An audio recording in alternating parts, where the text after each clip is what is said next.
सभी साथियों को महाशिवरात्रि की बहुत बहुत शुभकामनाएं। महाशिवरात्रि केवल एक पर्व नहीं, बल्कि आत्मा और परमात्मा के मिलन की रात मानी जाती है। पृथ्वी पर आध्यात्मिक ऊर्जा चरम पर होती है। मन, शरीर और आत्मा को शुद्ध करने का श्रेष्ठ अवसर मिलती है। शास्त्रों में कहा गया है कि इस रात्रि की गई पूजा हजारों जन्मों के पापों को शांत कर देती है। और जो व्यक्ति महाशिवरात्रि की कथा श्रद्धा से सुनता है, उसके जीवन के दुख स्वतः शिव के चरणों में समर्पित हो जाती हैं। प्रिय साथियों, कथा को अंत तक अवश्य सुने। ये कथा है उस समय की जब धरती पर धर्म की ज्योत कभी मध्यम होती तो कभी प्रखर, जब मानव का हृदय पीड़ा से भर जाता और उसे कहीं कोई सहारा न मिलता। ये गाथा है एक ऐसे ही भक्त की जिसकी भक्ति को संसार ने ठोकर मारी, पर महादेव ने अपने हृदय से लगाया। हाय रे दुर्भाग्य, वो जिस दिन की प्रतीक्षा में सारा संसार हर्षोल्लास से डूबा था। मंदिरों में घंटों का निनाद गूंज रहा था। धूप दीप और नैवेद्य की सुगंध से वातावरण पवित्र हो उठा था। उसी दिन दीन बंधु नामक एक प्राणी अपने जीवन के सबसे गहरे अंधकार में डूबा था। महाशिवरात्रि का पावन पर्व, पर दीन बंधु के लिए ये पर्व नहीं, उसके टूटे हुए हृदय पर एक और घाव था। वो दीन था, अनाथ था और था अत्यंत गरीब। उसके पास न फूल थे, न दूध, न बेलपत्र, न कोई धतूरा। उसके पास थी तो बस एक कांपती हुई आत्मा, एक फटा हुआ हृदय और आंखों में उमड़ते खारे आंसुओं का अथाह सागर। उसका नाम दीन बंधु था, पर उसका न कोई बंधु था, न कोई सहारा।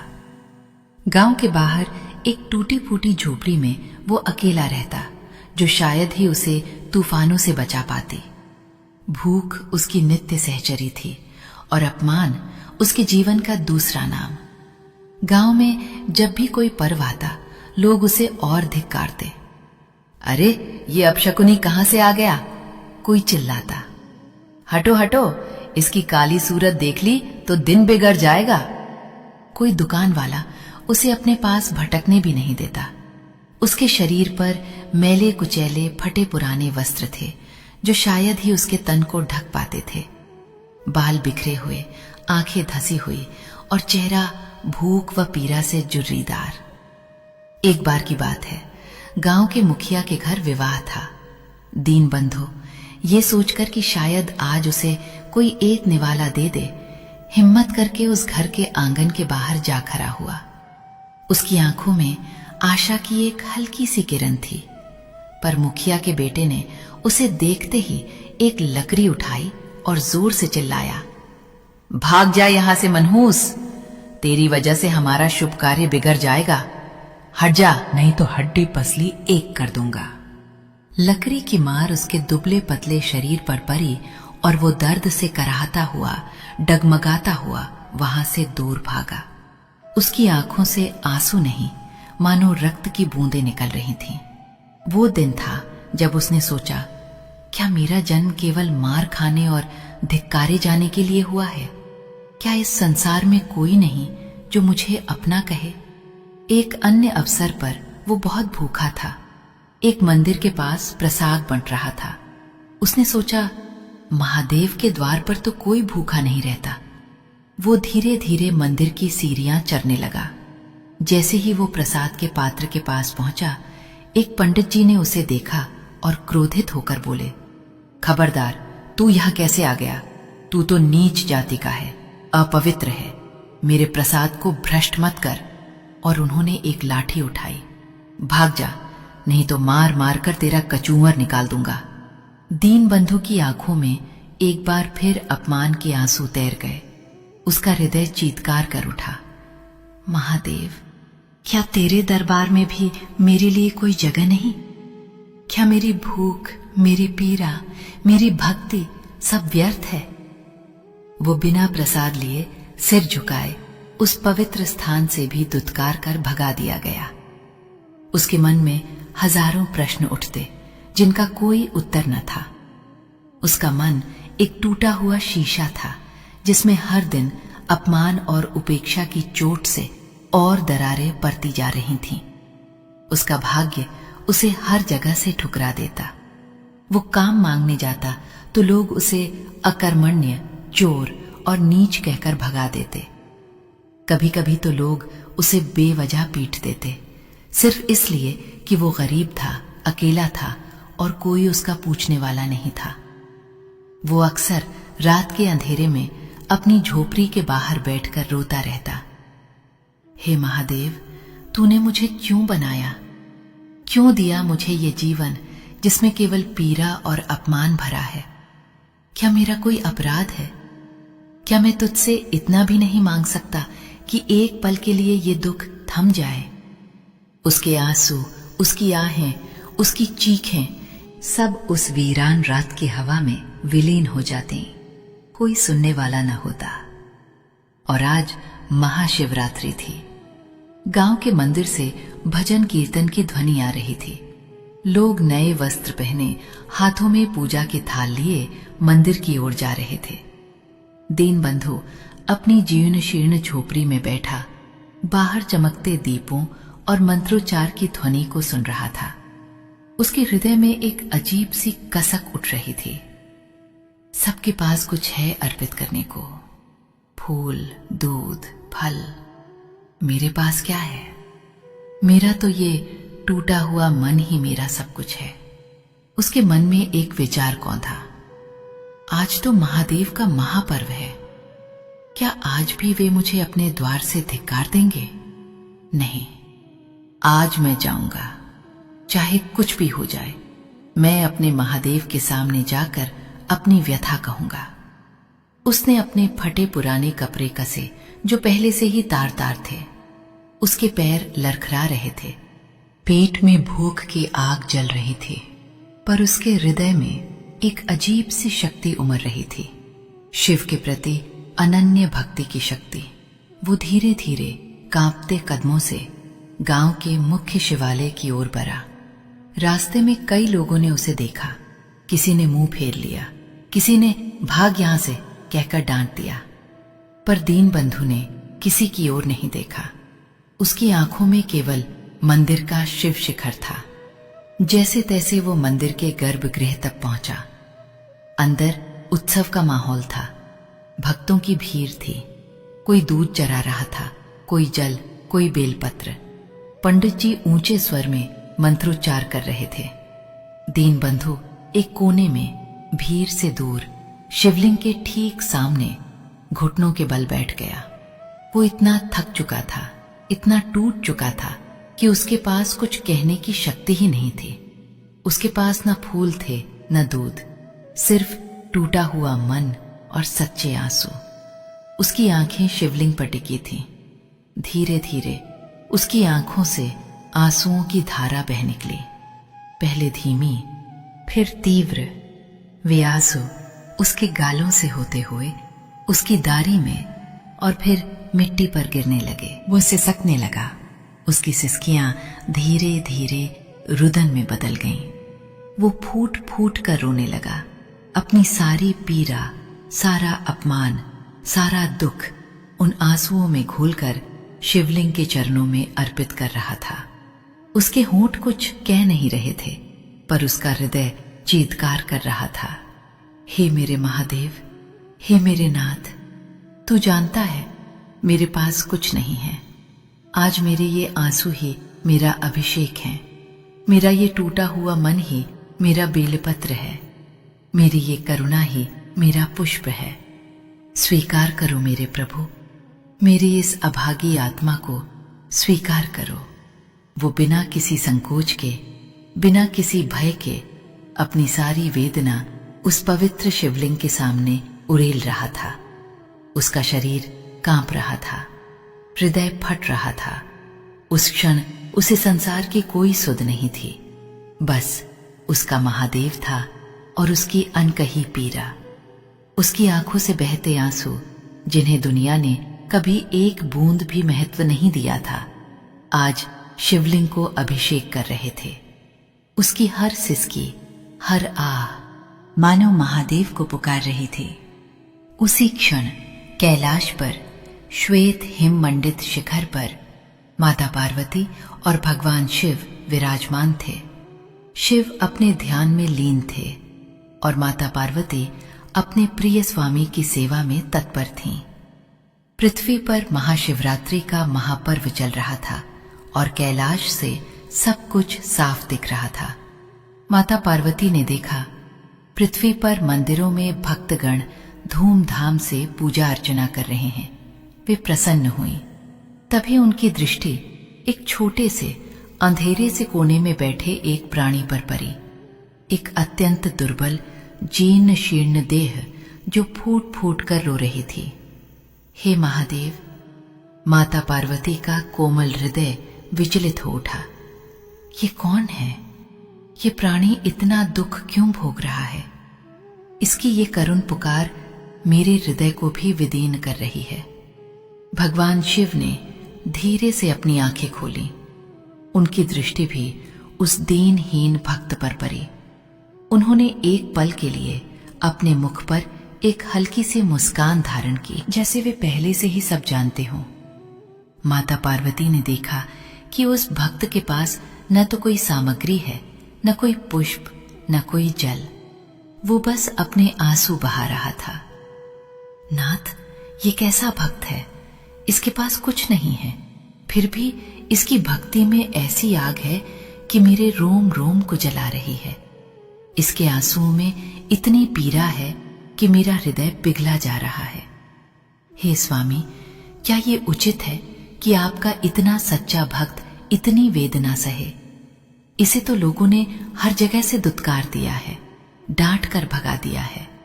इसकी हर आह में आपके लिए इतनी लगन है। मैं इसे इस अवस्था में नहीं देख सकती। मेरी आंखों में आंसू आ रहे हैं प्रभु। कृपा कीजिए मेरे स्वामी, इसे दर्शन दीजिए, इसे अपनी शरण में लीजिए। माता पार्वती का स्वर करुणा से भीग गया था। उनकी आंखों में भी आंसू छलक आए थे। महादेव ने माता की ओर देखा। उनके चेहरे पर असीम प्रेम और शांति थी।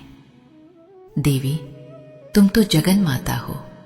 तुम्हारी करुणा से ही ये सारा संसार चलता है। तुमने ठीक कहा, इसकी भक्ति में कोई कमी नहीं। संसार इसे नहीं पहचान पाया, परंतु मेरी दृष्टि से कुछ भी अदृश्य नहीं। इसकी हर चोट, हर अपमान, हर आंसू मेरे हृदय पर लगा है। भगवान शिव ने एक गहरी सांस ली। इसका हृदय शुद्ध सोने का है। जिसने इतनी ठोकरें खाई हैं, फिर भी मुझ पर से विश्वास नहीं खोया। यही सच्ची भक्ति है पार्वती, जो विपरीत परिस्थितियों में भी अटल रहे। आओ, हमें इस भक्त को दर्शन देने होंगे। इसका समय आ गया है। कैलाश के हिमशिखर से भगवान शिव और माता पार्वती ने पृथ्वी की ओर प्रस्थान किया। उनकी उपस्थिति से वातावरण में एक अद्भुत ऊर्जा का संचार हुआ। मंदिर में जहां दीन बंधु रो रहा था, वहां एक क्षण के लिए सन्नाटा छा गया। दीपों की लौ और प्रज्वलित हो उठी और हवा में एक अनुपम सुगंध भर गई, जो किसी फूल की नहीं बल्कि दिव्यता की थी। दीन बंधु, जो अभी भी अपने आंसुओं में डूबा था, उसने महसूस किया कि उसके चारों ओर एक अद्भुत शीतलता और शांति छा गई है। उसकी रुदन मंद पड़ गई और उसने धीरे से अपनी आंखें खोली। उसने देखा उसके ठीक सामने जहां शिवलिंग था, वहां एक अलौकिक प्रकाश फैल रहा था। उस प्रकाश के मध्य उसने दो दिव्य आकृतियां देखीं। एक थे शंख के समान गौर वर्ण वाले, त्रिशूलधारी, जटाजूट में गंगा को धारण किए, चंद्रकला से सुशोभित नीलकंठ, मृगछाला धारण किए योगेश्वर भगवान शिव, और उनके वाम भाग में सौंदर्य और करुणा की प्रतिमूर्ति, आभूषणों से सुसज्जित, कमल के समान नेत्रों वाली साक्षात आदि शक्ति माता पार्वती। उनके मुखमंडल पर दिव्य तेज था। उनकी मुस्कान में ब्रह्मांड का सार समाया हुआ था। दीन बंधु की आंखों में ये अद्भुत दृश्य देखकर पहले तो अविश्वास कौन था। क्या ये स्वप्न है? क्या भूख और पीड़ा से उसका मन भ्रमित हो गया है? उसने अपनी आंखें मली, पर वे दिव्य रूप ज्यों के त्यों खरे थे। उसके हृदय की धड़कनें तेज हो गईं। उसके पूरे शरीर में एक अद्भुत ऊर्जा का संचार हुआ, जैसे वर्षों की थकावट, पीड़ा और अपमान एक पल में ही धुल गए हों। उसने देखा भगवान शिव के नेत्रों में उसके लिए असीम करुणा थी और माता पार्वती की आंखों में ममता की एक अद्भुत धारा बह रही थी। वो कांप उठा। उसके होंठ खुले पर एक शब्द भी नहीं निकला। वो अपने घुटनों पर ही था और फिर धीरे धीरे उसने अपने आप को भूमि पर गिरा दिया, दंडवत प्रणाम करने के लिए। उसकी आंखों से अब आंसू नहीं बल्कि आनंद और कृतज्ञता के अश्रु बह रहे थे। उसके जीवन में पहली बार किसी ने उसे सम्मान दिया था, किसी ने उसकी पीड़ा को समझा था। उसके आराध्य स्वयं उसके सामने खड़े थे। भगवान शिव ने अपने एक हाथ से आशीर्वाद की मुद्रा बनाई और उनकी गंभीर शांत वाणी वातावरण में गूंज उठी, जिसने दीन बंधु के हृदय को भीतर तक छू लिया। उठो मेरे भक्त। दीन बंधु, तुमने अपनी भक्ति से आज कैलाश को भी हिला दिया है। तुम्हारे आंसुओं में जो शुद्धता है, जो सत्यता है, वो संसार के किसी भी चरावे से कहीं अधिक मूल्यवान है। संसार ने तुम्हें दुत्कारा, तुम्हें अपमानित किया, पर तुमने मुझ पर से विश्वास नहीं खोया। तुम्हारी यही अटल श्रद्धा, यही अटूट प्रेम मेरी सबसे प्रिय पूजा है। माता पार्वती ने भी अपनी मृदु वाणी में कहा, पुत्र, तुम्हारी पीड़ा ने मेरा हृदय विदीर्ण कर दिया था। तुम्हारे हर आंसू में मैंने स्वयं को देखा है।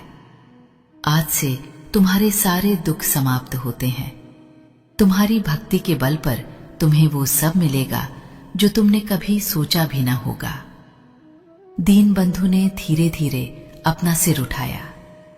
उसकी आंखों में अभी भी अविश्वास और आनंद का मिश्रण था। उसने देखा उसके पैरों के पास जहां वो लेटा था एक अद्भुत प्रकाश फैल रहा था और उसकी देह की सारी थकावट, सारी दुर्बलता जैसे लुप्त हो रही थी। उसका फटा हुआ हृदय अब जुड़ चुका था। उसके सारे दुख, सारे घाव भगवान के एक वचन से भर चुके थे। उसके मुख से केवल एक शब्द निकला, महादेव, और वह फिर से उनके चरणों में नतमस्तक हो गया। भगवान शिव ने उसके सिर पर अपना वरद हस्त रखा। दीन बंधु, तुम्हारी शुद्ध भक्ति ने तुम्हें वो ज्ञान दिया है जो बड़े बड़े तपस्वियों को भी दुर्लभ है। तुम आज से केवल दीन बंधु नहीं बल्कि ज्ञान बंधु कहलाओगे। तुम्हारी वाणी में सत्य होगा, तुम्हारे हृदय में प्रेम होगा और तुम्हारा जीवन संसार के लिए एक मार्गदर्शक बनेगा। तुम्हारी दरिद्रता का अंत होता है, पर यह मत भूलना कि सच्ची संपत्ति ज्ञान और भक्ति ही है। जैसे ही महादेव और माता पार्वती ने ये वरदान दिया, दीन बंधु के शरीर में एक अद्भुत परिवर्तन आया। उसके मैले कुचैले वस्त्र स्वयं ही शुद्ध और स्वच्छ हो गए। उसका शरीर जो दुर्बल और जीर्ण था, अब तेज और कांति से चमकने लगा। उसकी आंखों में एक नई चमक थी।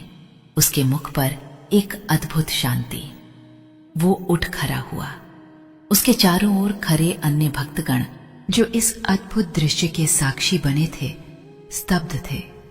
वही दीनहीन जिसे वे हर दिन दुत्कारते थे, आज साक्षात महादेव और माता पार्वती के समक्ष दिव्य रूप में खड़ा था। वे सब आश्चर्यचकित और भयभीत थे। कई लोगों ने अपनी गलतियों का प्रायश्चित करने के लिए उसके चरणों में गिरने का प्रयास किया, पर दीन बंधु ने उन्हें रोक दिया। दीन बंधु ने मुड़कर उन लोगों की ओर देखा जिन्होंने उसे कभी ताना मारा था, डंडे से भगाया था उसकी आंखों में न क्रोध था न प्रतिशोध, केवल असीम करुणा थी।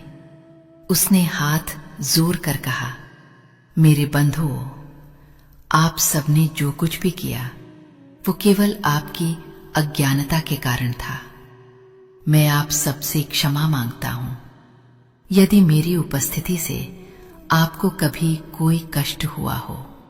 उसकी वाणी में ऐसी विनम्रता और दिव्यता थी कि सुनने वाले मंत्रमुग्ध हो गए। भगवान शिव और माता पार्वती अपने भक्त को आशीर्वाद देकर धीरे धीरे उस दिव्य प्रकाश में विलीन हो गए। पर दीन बंधु का जीवन हमेशा के लिए बदल चुका था। वो अब न दीन था न ही अनाथ। उसने ज्ञान बंधु के नाम से अपना नया जीवन प्रारंभ किया। उसने अपने जीवन में किसी से कोई भौतिक सुख नहीं मांगा था, पर महादेव ने उसे वो ज्ञान, वो आत्मिक शांति दी थी जो संसार की किसी भी दौलत से बढ़कर थी। उसके मुख से निकली हर बात सत्य होती। उसके दर्शन मात्र से लोगों के कष्ट दूर होने लगे। वो जहां जाता वहीं प्रेम और भक्ति का प्रसार होता। लोग अब उसे धिक्कारते नहीं थे, बल्कि उसके चरणों में अपना शीश झुकाते थे। ये कथा हमें सिखाती है कि सच्ची भक्ति किसी चरावे की मोहताज नहीं होती। वो हृदय की पवित्रता में, आंसुओं की सच्चाई में और विपरीत परिस्थितियों में भी अटल विश्वास में बसती है। और दीन बंधु की कथा युगों युगों तक भक्ति और करुणा का मार्ग प्रशस्त करती रही है। प्रिय साथियों, इसी के साथ महाशिवरात्रि की ये पावन व्रत कथा यहाँ पूर्ण होती है। हम सभी माता भगवती और भगवान शिव के चरणों में प्रार्थना करते हैं कि उनकी दिव्य कृपा सदा आप सब पर बनी रहे। हर हर महादेव। जय मां आदिशक्ति। माता पार्वती